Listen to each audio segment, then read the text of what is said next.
Selamat berjumpa kembali Bapak Ibu Saudara-saudara yang kekasih dalam Tuhan. Syukur kepada Allah kita boleh kembali dipertemukan melalui Renungan Harian Toraya edisi Kamis 5 November 2020. Mari kita siapkan bahan bacaan kita dari Wahyu pasal 8 ayat 6 sampai 13. Sebelum kita membaca firman Tuhan, mari kita bersama-sama meminta kekuatan di dalam doa. Kita berdoa.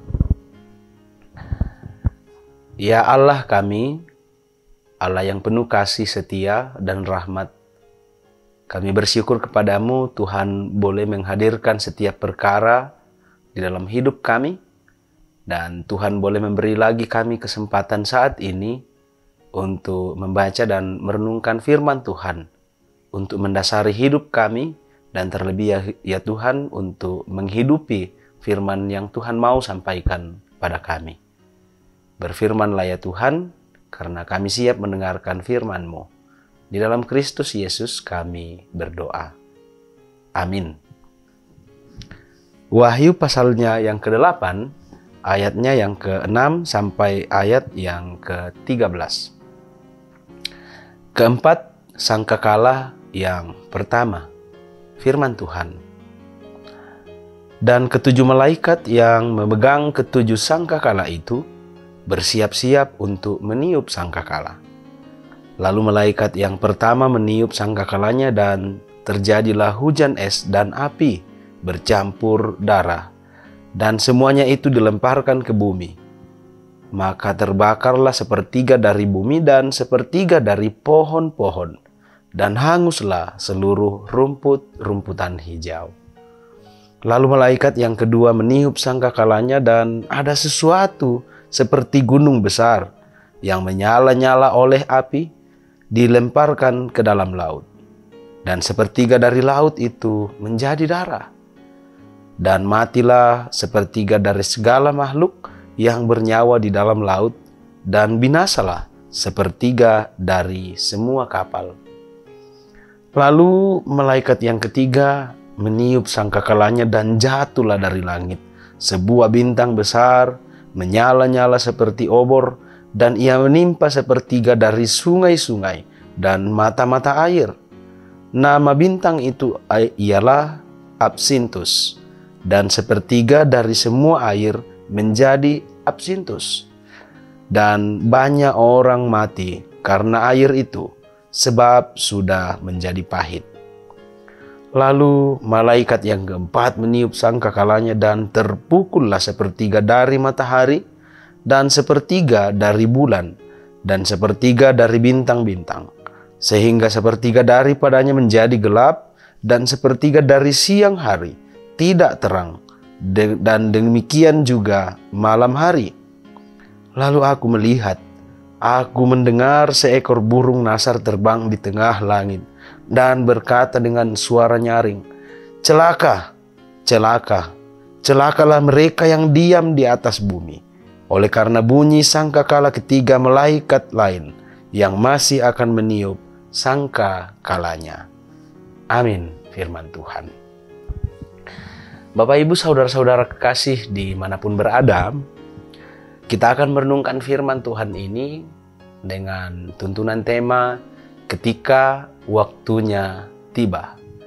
Kenalambi mi tu atuna.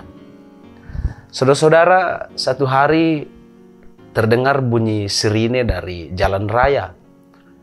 Lalu kemudian seorang anak bertanya kepada ibunya, "Ibu, apa yang sedang terjadi?" Lalu ibunya menjawab bahwa Tuhan sedang menyatakan kehendaknya, "Anakku." Ini adalah jawaban yang sulit dimengerti oleh anak-anak, akan tetapi untuk orang dewasa bisa saja cukup dan dapat memahaminya. Saudara-saudara, pada waktu sangkakala pertama ditiup, maka datanglah tula atas tanaman-tanaman dalam ayatnya yang ke-7.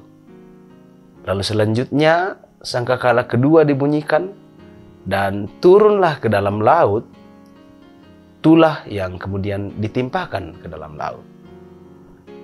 Kemudian suara sangkakala yang ketiga menghadirkan tulah yang membuat air menjadi pahit, sehingga banyak orang yang mati karena air pahit itu.